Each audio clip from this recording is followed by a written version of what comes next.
Boca selaku dosen pengantar corporate communication. Perkenalkan, saya Syifa Anwar dari Ilmu Komunikasi PJJ S1 di kelas KM 103. NIM saya 25050109191. Pada kesempatan ini saya ingin mempresentasikan materi mengenai komunikasi perusahaan, yaitu konsep dasar, gaya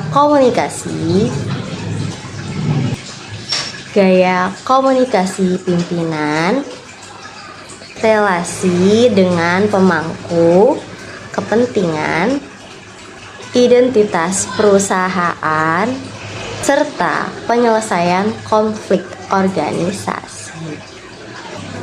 Pengertian komunikasi perusahaan yaitu perspektif corporate communication, yaitu komunikasi internal dan eksternal perusahaan yang mengelola pesan, citra, dan hubungan organisasi. Komunikasi perusahaan atau corporate communication adalah proses pengelolaan komunikasi yang dilakukan organisasi untuk membangun hubungan yang baik dengan publik, internal maupun eksternal. Dalam komunikasi ini mencakup penyampaian sebuah pesan, pembentukan citra, serta pengelolaan reputasi publik perusahaan.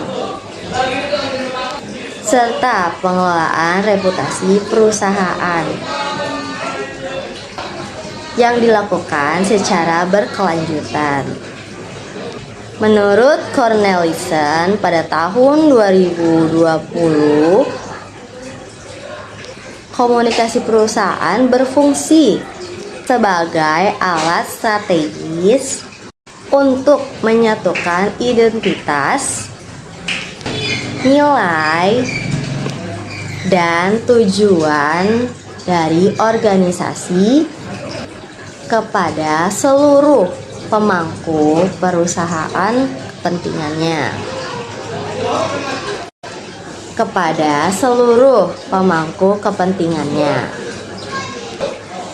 Fungsi, peran, dan kedudukan. Fungsi dan peran yaitu menyampaikan visi dan kebijakan, membangun kepercayaan publik, mengelola krisis dan konflik. Kedudukan yaitu bagian strategis manajemen, mendukung pengambilan keputusan. Komunikasi perusahaan memiliki peran strategis karena berfungsi sebagai penghubung antara manajemen dengan karyawan, pelanggan, pemerintah, dan masyarakat. Dalam struktur organisasi, komunikasi perusahaan tidak hanya bersifat operasional, tetapi juga menjadi bagian dari strategi manajemen.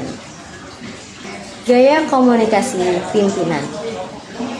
Gaya yang ideal yaitu komunikasi terbuka, mendorong dialog dua arah, dan adanya transparansi. Contohnya, seorang pimpinan membuka forum diskusi rutin dengan karyawan. Komunikasi partitif, komunikasi partisipasi, komunikasi partisipatif, yaitu karyawan yang dilibatkan dalam pengambilan sebuah keputusan. Contohnya, rapat dalam tim yang memberikan ruang berpendapat. Komunikasi persuasif yaitu mempengaruhi tanpanya adanya paksaan. Contohnya,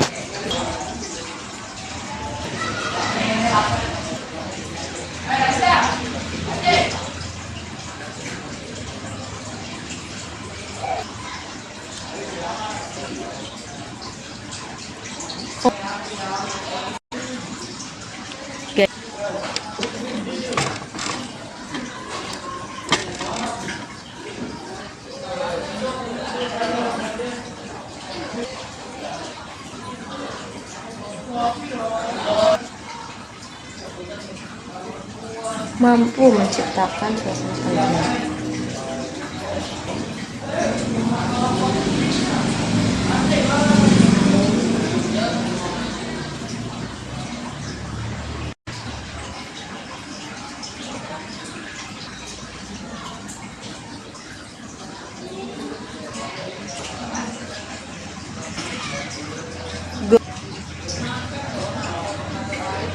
Urgensi.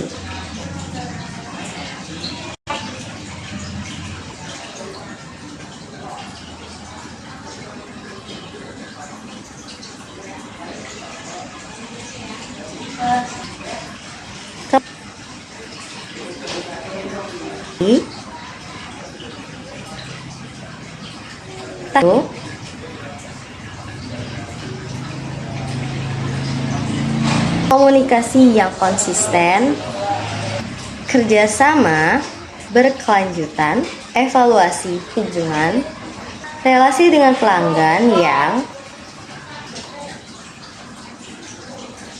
untuk mempertahankan relasi dengan pelanggan yang penting untuk mempertahankan loyalitas serta kepuasan. Sementara itu, hubungan dengan pemerintah diperlukannya agar perusahaan patuh kepada regulasi serta peroleh dukungan kebijakan, identitas, citra, dan reputasi. Perbedaan konsep yaitu identitas adalah jati diri perusahaan. Contohnya, logo, visi, nilai dalam sebuah perusahaan. Citra yaitu sebuah persepsi publik saat ini. Contohnya, perusahaan dianggapnya ramah lingkungan. Reputasi yaitu identitas adalah apa yang perusahaan bangun dari dalam. Corporate communication yaitu bersifat strategis. Gaya komunikasi pimpinan menentukan iklim kerja. Relasi stakeholder itu dan manajemen konflik